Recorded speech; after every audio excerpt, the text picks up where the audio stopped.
Nagdulot ng matinding outrage online ang isang viral video na nagpapakita umano ng animal cruelty na kinasasangkutan ng ilang mga kabataan. Sa kumalat na footage, makikitang inilagay ang mga pusa sa loob ng sako at paulit-ulit na sinipa at hinampas habang ang isa ay iniikot pa sa hangin. Lalong nagpainit sa reaksyon ng netizens ang caption ng video na tila ginawang biro ang insidente. Mariing kinondena ng LGU ng konsepsyon ng insidente at binigyang diin na ang ganitong gawain ay malinaw na paglabag sa Republic Act No. 8485 o Animal Welfare Act of 1998 na inamyendahan ng Republic Act 10631.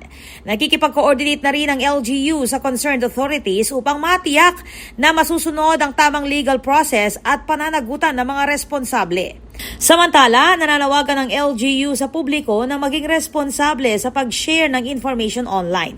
Iwasan ang pagpapakalat ng unverified content at tigilan ng online harassment lalo na't may menor de edad na sangkot.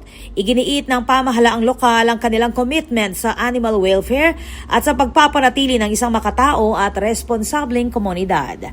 Ako po, Patricia Mamangon para King News Force Pampanga. Balitang Totoo King Balen, susuyo.